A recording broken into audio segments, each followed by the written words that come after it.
चलते हैं श्रीमद् भागवत महापुराण नवम स्कंद द्वितीय खंड। भगवान परमहंस शिरोमणि श्री सुखदेव जी महाराज मानो परीक्षित के लिए भगवान स्वयं श्री सुखदेव जी के रूप में चल करके परम पद प्रदान करने आए। नहीं 7 दिन में तक्षक सर्प काटेगा, 7 दिन में कैसे परम पद की प्राप्ति होती।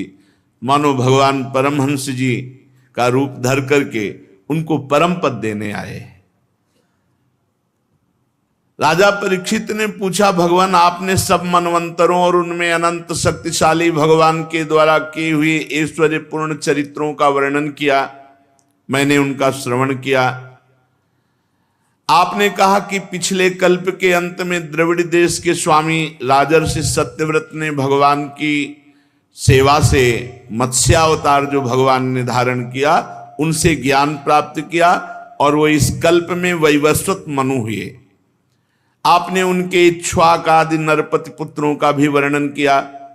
ब्रह्मन, अब आप कृपा करके उनके वंश और वंश में होने वालों का चरित्र वर्णन कीजिए। हमारे हृदय में बड़ी उत्सुकता है उनके वंश के चरित्र को सुनने की। सूत जी कहते हैं, शौनकादि ऋषियों ब्रह्मवादी ऋषियों की सभा में जब राजा परीक्षित जी ने प्रश्न किया तब धर्म के मर्मज्ञ भगवान परमहंस सुखदेव जी ने कहा, परीक्षित तुम मनुवंश का वर्णन संक्षेप से सुनो, विस्तार से तो सैकड़ों वर्ष में भी उसका वर्णन नहीं किया जा सकता। जो परम पुरुष परमात्मा छोटे बड़े सभी प्राणियों की आत्मा है, प्रलय के समय केवल वही थे, केवल परमात्मा। ये विश्व या और कुछ बिल्कुल नहीं था। महाराज, उनकी नाभि से एक स्वर्णमय कमल कोश प्रकट हुआ, उसी में चतुर्मुख ब्रह्मा जी का आविर्भाव हुआ। ब्रह्मा जी के मन से मरीच और मरीच के पुत्र कश्यप और उनकी धर्म पत्नी दक्षनंदिनी अदिति से विवस्वान भगवान सूर्य का जन्म हुआ। विवस्वान की संज्ञा नामक पत्नी से श्राद्ध देव मनु का जन्म हुआ। परीक्षित, परम मनस्वी राजा श्राद्ध देव ने अपनी पत्नी श्रद्धा के गर्भ से 10 पुत्र उत्पन्न किए। उनके नाम थे इक्ष्वाक, नृग, शर्याति, दिष्ट, धृष्ट, करुष, नरिष्यंती, प्रसद्ध, नभग और कवि। वैवस्वत मनु पहले संतानहीन थे, तो सर्वसमर्थ भगवान वशिष्ठ ने उन्हें संतान प्राप्ति कराने के लिए मित्रावरुण का यज्ञ कराया। यज्ञ के आरंभ में केवल दूध पीकर रहने वाली वैवस्वत मनु की धर्म पत्नी श्रद्धा ने अपने होता के पास जाकर प्रणाम पूर्वक याचना की कि मुझे इस यज्ञ के फल रूप में कन्या चाहिए। और राजा ने संकल्प किया था कि मुझे पुत्र चाहिए। रानी की प्रेरणा हुई कि मुझे कन्या चाहिए। तब अध्वर्यु की प्रेरणा से होता बने हुए ब्राह्मण ने श्रद्धा के कथन का स्मरण करके एकाग्र चित्त से वषट्कार का उच्चारण करते हुए यज्ञ कुंड में आहुति दी। जब होता इस प्रकार विपरीत कर्म किया तब यज्ञ के फलस्वरूप पुत्र के स्थान पर इला नाम की कन्या हुई। उसे देख करके कुछ प्रसन्नता नहीं हुई मनु जी को, क्योंकि उन्होंने संकल्प किया था पुत्र हो। वशिष्ठ जी के पास गए और कहा, भगवान आप लोग ब्रह्मवादी हैं। ब्रह्मवादी का मतलब सत्य वचन। ये कर्म का विपरीत फल कैसे? हमने तो कर्म किया पुत्रेष्टि यज्ञ, पुत्र प्राप्त हो, फिर ये विपरीत कैसा है? इला नाम की कन्या कैसे? हमें बहुत दुख है। ऐसा विपरीत फल नहीं होना चाहिए था।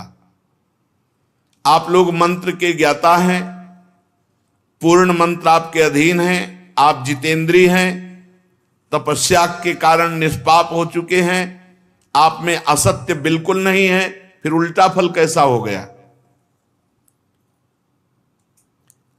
वृद्ध प्रपितामह भगवान वशिष्ठ ने ध्यान किया और कहा, महाराज ये विपरीत संकल्प आपकी रानी के द्वारा कराया गया है। होता के विपरीत संकल्प से हमारा संकल्प ठीक ठीक पूरा नहीं हुआ। दुखी मत हो, मैं अपनी तपस्या के प्रभाव से इसे पुत्र बना देता हूं। परम यशस्वी भगवान वशिष्ठ जी ने निश्चय किया और जो इला नाम की कन्या प्रकट हुई थी, उन्होंने भगवान नारायण को प्रसन्न किया। सर्वशक्तिमान भगवान श्री हरि ने संतुष्ट होकर कहा, जो तुम वरदान मांगोगे वो दे देंगे। तो उन्होंने कहा कि ये कन्या पुत्र बन जाए। तो तथास्तु भगवान के कहते ही वो इला नाम की कन्या सुद्युम्न नाम के श्रेष्ठ पुरुष के रूप में परिणित हो गई। अब प्रारब्ध का खेल होता है। महाराज सुद्युम्न ने एक दिन शिकार खेलने के लिए सिंधु देश के घोड़े पर सवार होकर अपने मंत्रियों के साथ वन में प्रवेश किया और हिरण का पीछा करते हुए उत्तर दिशा में आगे बढ़ गए।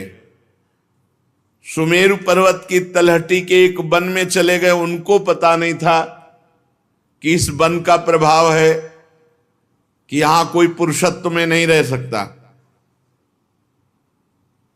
वहां गौरी शंकर भगवान विहार करते हैं।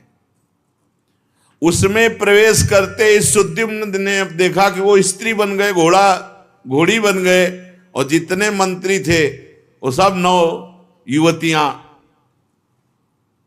घोड़ा घोड़ी पुरुष स्त्री। सुद्युम्न भी अपने को स्त्री रूप में उस वन के प्रवेश मात्र से, भगवान गौरी शंकर का नित्य विहार स्थल है, वहां माता जी ने ही ये बात कह रखी थी, इस वन में जो भी प्रवेश होगा वो स्त्री स्वरूप हो जाएगा। अब अपने अनुचरों को एक दूसरे को देखा तो सब 9 युवती बहुत उदास हो गए कि कैसे राज्य में प्रवेश करें। अब राजा रानी बन गए, मंत्री जो है वो भी 9 युवती बन गए, घोड़ा घोड़ी बन गए, और उस भूखंड का ऐसा प्रभाव। परीक्षित जी ने पूछा, महाराज ऐसा भूखंड का प्रभाव कैसे, किसने बना दिया? आप कृपा करके हमें उत्तर दीजिए, क्योंकि बड़ा कौतूहल हो रहा है। तो भगवान सुखदेव जी ने कहा, एक दिन भगवान शंकर के दर्शन करने के लिए बड़े बड़े व्रतधारी ऋषि मुनि अपने तेज से दिशाओं का अंधकार मिटाते हुए इस वन में प्रवेश किया। उस समय भगवान शंकर के वामांग में अंबा जी विराजमान थी। तो ऋषियों को सहसा आया देख करके वो कुछ सकुचा गई और भगवान शंकर की गोद से हट करके अलग विराजमान हुई। ऋषियों ने दूर से ही देखा तो तत्काल भगवान को साष्टांग प्रणाम करके वहां से नर नारायण भगवान के आश्रम पर चले गए। उसी समय भगवान शंकर ने अपनी प्रिया त्रिपुर सुंदरी भगवती अंबिका को प्रसन्न करने के लिए कहा, मेरे सिवा आज के बाद इस वन में जो भी पुरुष प्रवेश करेगा पुरुषलिंग, वो तत्काल स्त्रीलिंग हो जाएगा। परीक्षित, तभी से उस स्थान में कोई पुरुष प्रवेश नहीं करता। और सुद्युम्न को पता नहीं था, वो शिकार के लोभ में अपने मंत्रियों के साथ प्रवेश कर गए तो सब बदल गया। अब वो स्त्री बने हुए एक दूसरे की तरफ देखें, मंत्री जो थी वो भी 9 युवती और राजा भी 9 युवती, घोड़ा घोड़ी। अब वो विचार कर ले लगे कि नगर में तो प्रवेश नहीं कर सकते, कैसे प्रवेश करे, राजकुमार कहां और कहां। तो वो वहीं वन में भ्रमण कर रहे थे, तो चंद्रमा पुत्र बुध, उन्होंने देखा सुद्युम्न को। वो तो जानते नहीं थे कि सुद्युम्न है, सुंदर स्त्री, मित्रता हो गई। अब बुद्ध को पति बना लिया और फिर कुछ दिन में गर्भ रहा और पुरुरवा नाम का पुत्र उत्पन्न हुआ, लड़का बच्चा भी हो गए। मनुपुत्र राजा सुद्युम्न स्त्री हो गए हैं, ऐसा सुनते ही फिर वशिष्ठ जी का स्मरण किया, क्योंकि वशिष्ठ जी ने इला से सुद्युम्न बनाया था। सुद्युम्न की दशा देखकर वशिष्ठ जी के हृदय में बड़ी कृपा उत्पन्न हुई। फिर उन्होंने भगवान शंकर की आराधना की कि सुद्युम्न पुरुष बन जाएं। भगवान शंकर प्रसन्न हुए वशिष्ठ जी पर और उन्होंने कहा कि हमारी भी बात असत्य नहीं होगी, इस वन में जो प्रवेश किया वो स्त्री बनेगा और तुम्हारी भी तपस्या व्यर्थ नहीं जानी चाहिए। तो 1 महीने तक ये पुरुष रहेंगे और 1 महीने के बाद स्त्री हो जाएंगे, फिर 1 महीने स्त्री रहेंगे, फिर 1 महीने पुरुष रहेंगे, ऐसा हो सकता है। सुद्युम्न इस प्रकार राज्य का पालन कर सकते हैं। वशिष्ठ जी के अनुग्रह से व्यवस्था पुष्ट हुई, पुत्र हो चुके हैं पुरुरवा, ये आगे चलकर चक्रवर्ती सम्राट महाराज पुरुरवा। जो ही महीना पूरा हुआ सो पुरुष हो गए, तब वो अपने राज्य में आए। पर 1 महीना राजा बन करके शासन किए, फिर स्त्री बन गए, तो फिर महल में चुपचाप रहना पड़ा। जब प्रजा को ये बात चली तो उन्होंने कहा इसे हमारे अभिनंदन योग्य राजा नहीं कि महीना भर राजा बने, महीना भर रानी बने। हाँ, इसलिए प्रजा उनका अभिनंदन नहीं करती। उनके 3 पुत्र हुए, उत्कल, गय और विमल। ये सब दक्षिणापथ के राजा हुए। बहुत दिनों के बाद ऐसे चलता रहा, 1 महीने पुरुष बनकर राज्य करना और 1 महीने रानी बनकर महल में रहना। सुद्युम्न ने अपने पुत्र पुरुरवा को राज्य दे दिया और स्वयं तपस्या के लिए वन की यात्रा की।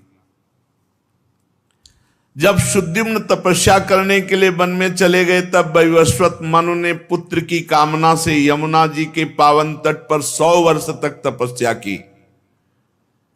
इसके बाद उन्होंने संतान के लिए सर्वशक्तिमान भगवान श्री हरि की आराधना की और अपने ही समान 10 पुत्र प्राप्त किए, जिनमें सबसे बड़े महाराज इक्ष्वाकु थे। उन मन पुत्रों में से एक का नाम था प्रशद्र। वशिष्ठ जी ने उनको गाय की रक्षा में नियुक्त किया। अब उस समय कोई बिजली तो थी नहीं, तो अंधेरे में गाय के झुंड में एक बाघ घुस गया, तो गौएं रम्हाने लगी, उठ के खड़ी हो गई, भागने लगी। एक गाय को बाघ ने पकड़ लिया। अब प्रशद्ध गाय के पास दौड़े गए, घोर अंधकार था, हाथ में तलवार। देखा अचानक कि ये तो बाघ ने गाय को पकड़ रखा है, तो बाघ के सर पर मारा, पर खेल पलट गया। बाघ छलांग लगा गया और वो प्रहार गाय के सिर पर, जिससे तत्काल गाय का सर कट गया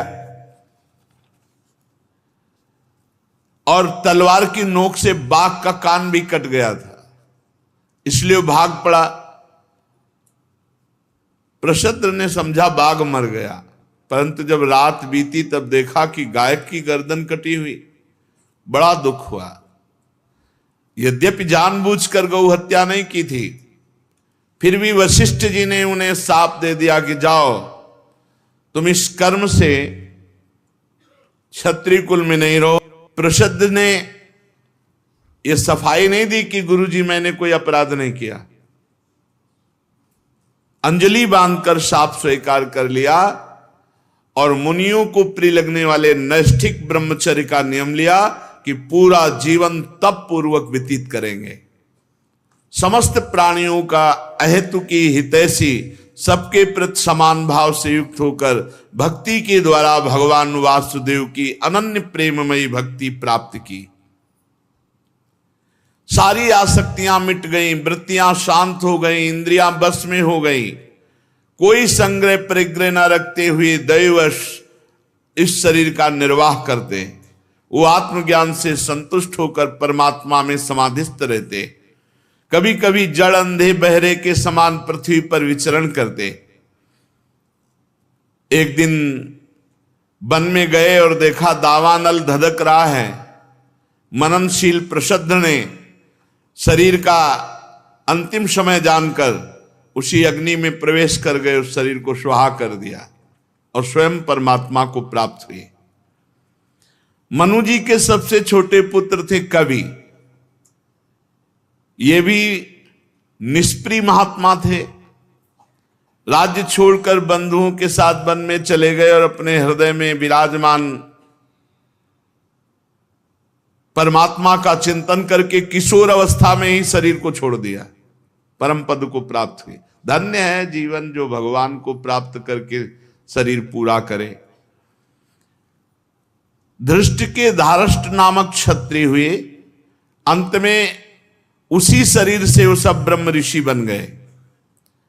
नृग का पुत्र हुआ सुमति, उसका पुत्र भूत ज्योति, भूत ज्योति का पुत्र वसु, वसु का प्रतीक, प्रतीक का ओघवान, ओघवान के पुत्र का नाम भी ओघवान ही था। उनके एक ओघवती नाम की कन्या थी जिसका विवाह सुदर्शन से हुआ। मनुपुत्र नरिष्यंत से चित्रसेन, उससे ऋक्ष, ऋक्ष से मीढवान। ये वंश का वर्णन महापुरुषों के है, जिससे इसी वंश से भगवान का अवतार होता है, इसी वंश में आगे चल करके। इसीलिए परम पावन उनके पितरों तक के नाम का स्मरण किया जाता है। वो कुल धन्य है जहां भगवान और भगवान के प्रेमी महाभागवत प्रकट होते हैं। परीक्षित, ब्राह्मणों का अग्निवेश्यायन गोत्र उन्हीं से चला है।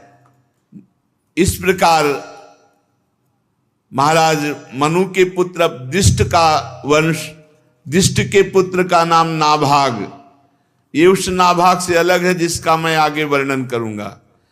अपने कर्म के कारण ये वैश्य भाव को प्राप्त हो गए। उनका पुत्र हुआ भलंद और उससे वत्स प्रीति, वत्स प्रीति का प्रांशु और प्रांशु का पुत्र प्रमति, प्रमति के खनित्र, खनित्र के चाक्षुष और उनके विवंशत हुए। विवंशत के पुत्र रंभ और रंभ के पुत्र खनिनेत्र, दोनों ही परम धार्मिक हुए। उनके पुत्र करंधम और करंधम के आविक्षित, महाराज परीक्षित, आविक्षित के पुत्र मरुत चक्रवर्ती सम्राट महाराज हुए। अंगिरा के पुत्र महायोगी संवर्त ऋषि ने महाराज मरुत का यज्ञ कराया था। मरुत का यज्ञ जैसा हुआ वैसा और किसी का नहीं हो सकता। उस यज्ञ में छोटे बड़े पात्र सब स्वर्ण के थे। उस यज्ञ में इंद्र को सोमपान करके मतवाला कर दिया गया, दक्षिणाओं से ब्राह्मणों को तृप्त कर दिया गया, और उसमें परसने वाले थे मरुदगण और विश्वदेव सभासद थे। जैसी मरुत ने यज्ञ की वैसी ऐसी अद्भुत यज्ञ। इसी यज्ञ के लिए वशिष्ठ जी को देवराज इंद्र ने वरण कर लिया। जब ये यज्ञ कराने का संकल्प वशिष्ठ जी ने लिया, देवराज इंद्र सोचे कि यज्ञ नहीं होनी चाहिए, नहीं मरुत हमसे आगे निकल जाएंगे। मनुष्य होकर भी यज्ञों में देवराज इंद्र से आगे निकल जाएंगे। तो देवराज इंद्र गए और वशिष्ठ जी से कहा कि मैं तुम्हें आचार्य रूप से वर्ण करता हूं। तो वशिष्ठ जी ने कहा, यद्यपि मैं पहले से, पर तुम देवराज हो इसलिए तुम्हारी आज्ञा का पालन करते हैं, हम स्वीकार करते हैं। और मरुत को मना कर दिया। मरुत जी बहुत उदास विराजमान थे। इतने में देवर्षि नारद जी आए। तो देवर्षि नारद जी ने कहा, आप उदास क्यों बैठे हैं? तो उन्होंने कहा, यज्ञ का अनुष्ठान और गुरुदेव को चतुरता पूर्वक देवराज इंद्र ने वर्ण कर लिया, अब तो हमारी यज्ञ अधूरी रह गई। तो उनका नहीं, यज्ञ नहीं अधूरी रहेगी। एक महात्मा है जो बहुत जोर के हैं, शंबर्त ऋषि, महायोगी शंबर्त। ये इस समय काशी विश्वनाथ जी में है। तुम जाओ और शव को ऐसे रख देना, तो वो मार्ग से दूर ही भागेंगे, पागलों जैसी चेष्टा करेंगे, तो उनके पीछे ही एकांत में भागना और उनको वर्ण कर लो यदि आचार्य रूप में, तो अद्भुत यज्ञ होगी और हर देवता हाथ जोड़कर वहां खड़ा रहेगा, क्योंकि महायोगी संवर्त जी बड़े सामर्थ्यशाली। ऐसा ही किया। काशी गए तो विश्वनाथ जी के एक बार दर्शन करने संवर्त जी जाते थे। तो 24 घंटे एक शव रख करके निरीक्षण किया कि वो शव से बहुत दूर हटते थे। जो ही देखा उनकी चेष्टा तो पीछे लग गए कि यही संवर्त ऋषि। तो लघुशंका फेंकना, थूकना, मारना, ऐसा सब चेष्टा करते हुए एकांत गंगा के किनारे पहुंचे। तो उनका, क्या चाहते हो? तो उनका, आपको गुरु रूप में वर्ण करना चाहते हैं यज्ञ के लिए। तो बोले, देख लो, जिस समय मैं यज्ञ के लिए बैठूंगा उस समय सारे देवता खिलाफ हो जाएंगे तुम्हारे। अगर तुमने हमारा गुरु पद से बहिष्कार किया तो तुम्हारा सर्वनाश कर देंगे, और अगर गुरु पद पर बैठा ले रहे तो हर देवता को वही करना होगा जो मैं कहूंगा। ऐसा ही हुआ। मरुत जी ने कहा, बिल्कुल आपका त्याग नहीं कर सकता। गुरु रूप में वर्ण करके यज्ञानुष्ठान प्रारंभ हुआ। सबसे पहले आवाहन किया अग्नि का। अग्नि देवता उपस्थित हुए। अग्नि ने कहा कि हम किसी भी देवता की आहुति नहीं पहुंचा सकते, क्योंकि देवराज इंद्र की ऐसी इच्छा है। तो उन्होंने कहा, अगर हमारी आज्ञा का पालन नहीं किया तो अपने मंत्र बल से तुम्हें भस्म कर देंगे। अग्निदेव को कहा कि मैं तुम्हें भस्म कर। थर्रा गए अग्निदेव। देवराज इंद्र से कहा कि हमें आहुतियां पहुंचानी ही पड़ेंगी, वो इतने जबरदस्त महात्मा है संवर्त ऋषि। देवराज इंद्र ने वज्र का प्रहार करना चाहा महाराज मरुत के ऊपर, ईर्ष्यावन। ऐसे ही रोक दिया, ऐसे ही, और कहा जब तक यज्ञ हो ऐसे ही खड़े रहो। इतने सामर्थ्यशाली महात्मा संवर्त ऋषि, जब तक यज्ञ हो। तब वो धीरे से बोले कि बहुत हाथ दर्द कर रहा है। तो बोले, उपद्रव नहीं करना, चलो ठीक हो जाओ। तो उनके हाथ ठीक हो गए।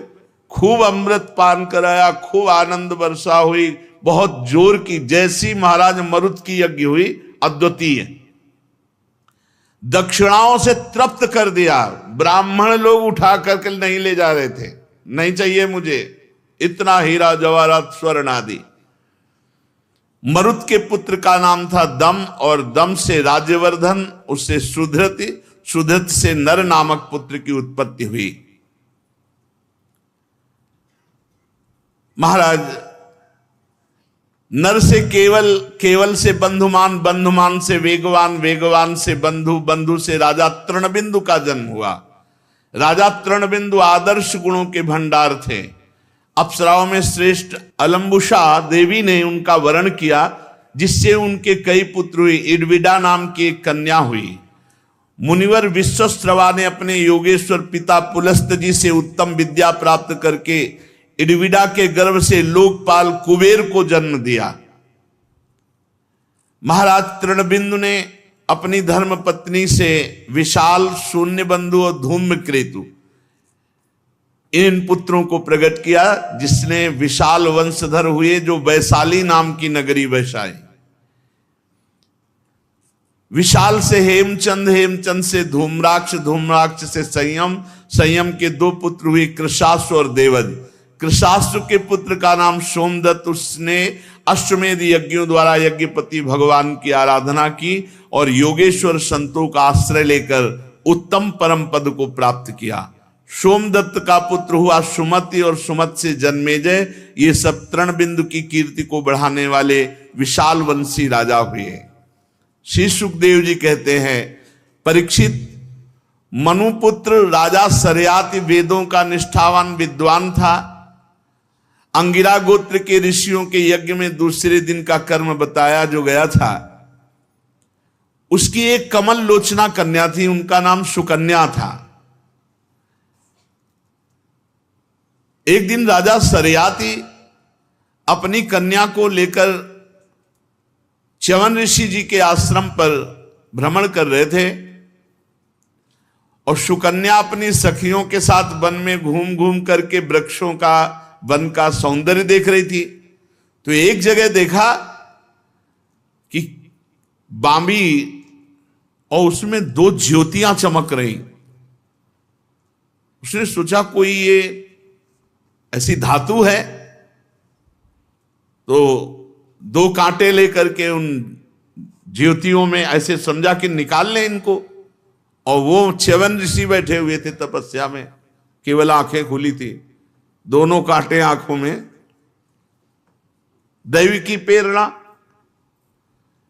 अब सुकन्या ने जब काटे तो उनसे खून बह चला।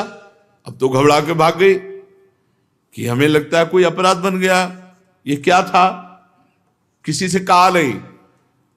अब च्यवन ऋषि ने पूरे सेना, राजा, सबके मलमूत्र बंद कर दिए। ना लघु शंका न सोच, सब बंद।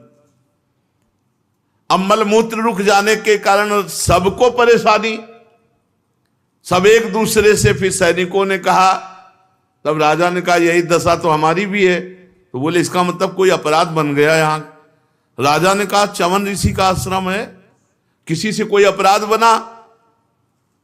तो जो सुकन्या थी वो धीरे से कहा कि हमें लगता है हमसे अपराध बन गया, क्योंकि एक दीमक में दो ज्योतियां चमक रही थी, तो उसको निकालने के लिए हमने कांटे का प्रयोग किया, उससे खून बना रहे। बोले दीमक नहीं, वो च्यवन ऋषि थे। चलो नजदीक ले गए, प्रार्थना की, महाराज क्षमा करो, इस कन्या को कुछ पता नहीं था।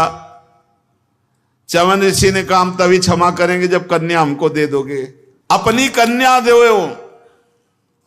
आवाज बांबी से हट। यही भगवान की बहुत विचित्र लीला है।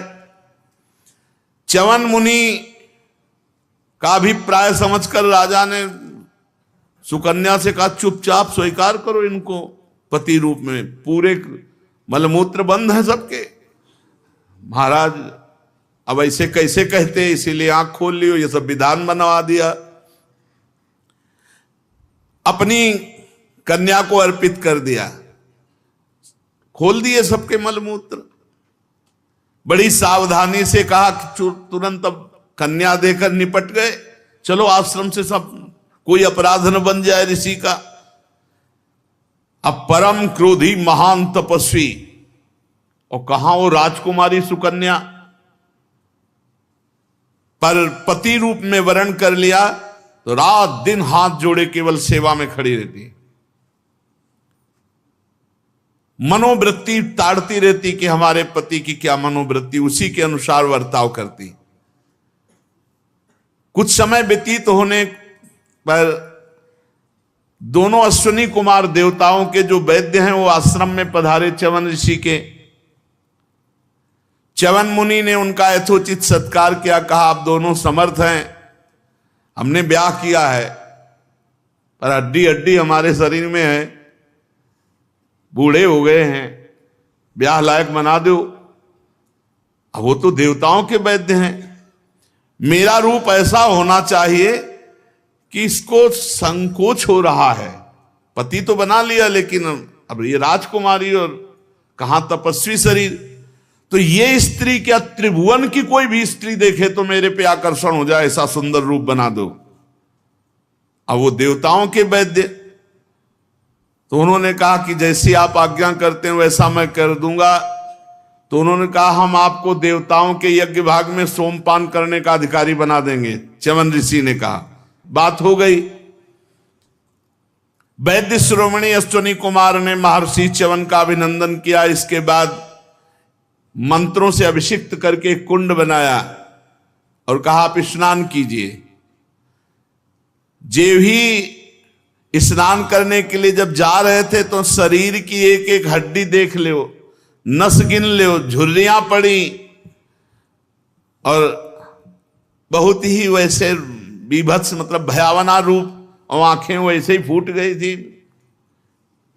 तभी तो अब जब कुंड में प्रवेश किया तो दिव्य नेत्र, तेजोमय रूप, और एक नहीं 3 निकले, क्योंकि अश्विनी कुमार भी साथ में। जैसे 3 पुरुष एक जैसे एकदम,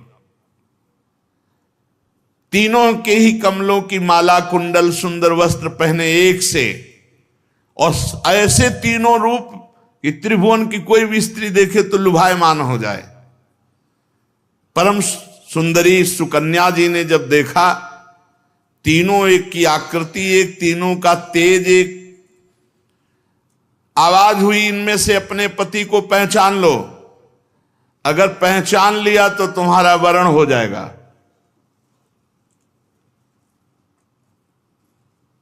तो विचार किया कि कैसे कैसे पहचाने, तीनों तो एक जैसे है। तब उन्होंने मन से देव वैद्य अश्विनी कुमार की शरण ली कि आप ही पहचान मुझे बता सकते हो, मैं अपने पति के सिवा किसी की तरफ देखना भी पसंद नहीं करूंगी, आप मुझे बताओ मेरे तीनों में से मेरे पति कौन है। तो अश्विनी कुमार ने इशारा कर दिया, मध्य में उनके पति च्यवन ऋषि देव स्वरूप। अपने पति के चरणों में मस्तक रख दिया। बहुत प्रसन्न हुए च्यवन ऋषि। च्यवन मुनि से आज्ञा लेकर के विमान पर बैठ करके देव वैद्य चले गए। उसी समय राजा सरियात च्यवन मुनि के आश्रम पर आए और वहां उन्होंने देखा कि एक तेजस्वी देव पुरुष की सेवा कर रही सुकन्या। सुकन्या ने देखा पिताश्री आए तो दौड़कर प्रणाम किया। उन्होंने कहा, दूर दुष्टे, मैं कभी ऐसा नहीं सोच सकता था कि मेरी ऐसी संतान हो सकती है जो ब्रह्म ऋषि का त्याग करके किसी जवान देव पुरुष की आराधना कर रही। तूने महामुनि च्यवन को धोखा दे दिया, उन्हें बूढ़ा समझकर, उन्हें अरूपवान समझकर तू किसी और पुरुष की सेवा कर रही। तेरा जन्म ऐसे कुल में नहीं हुआ जैसे तेरे आचरण है।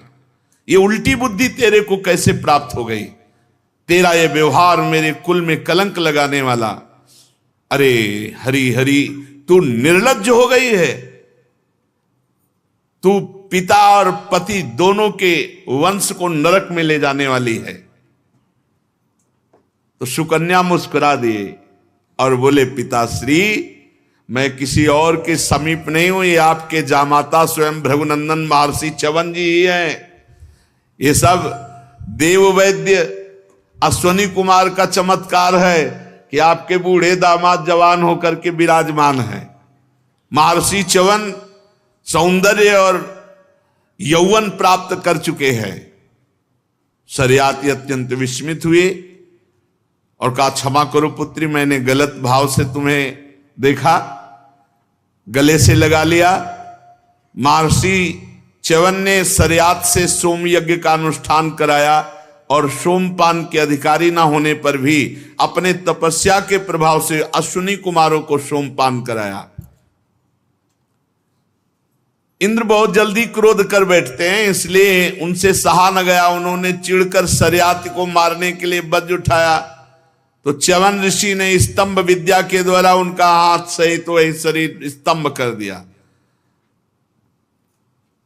तब देवराज इंद्र ने अश्विनी कुमार को सोम का भाग देना स्वीकार कर लिया। उन लोगों ने वैद्य होने के कारण अश्विनी कुमारों का सोमपान से बहिष्कार कर रखा था। परीक्षित, सरियात के 3 पुत्र थे, उत्तानबर्ह, आनर्त और भूरिशेन। आनर्त से रैवत हुए। महाराज रैवत ने समुद्र के भीतर कुशस्थली नाम की एक नगरी बसाई थी। उसी में रहकर वे आनर्त आदि देशों का राज्य करते थे। उनके 100 श्रेष्ठ पुत्र थे, जिनमें सबसे बड़े थे कुकुदमी। कुकुदमी अपनी कन्या रेवती को लेकर के परेशान रहते थे कि कौन सा दूल्हा वरण करें। 2-4 जगह दूल्हा देखा तो उन्होंने कहा चलो ब्रह्मा जी से पूछ लेते हैं चल के कि कौन सा भाग्य में दूल्हा रचा, कहां इधर उधर भटके। तो ऐसे कुकुदमी महायोगी थे कि अपनी पुत्री को लेकर के ब्रह्मलोक में, वो ब्रह्मलोक में उस समय थोड़ा गाना बजाना चल रहा था, गंधर्व गा रहे थे, अप्सराएं नृत्य कर रही थी, तो वो भी उतनी देर वहां चुप रहे जितनी देर नृत्य और गान हुआ।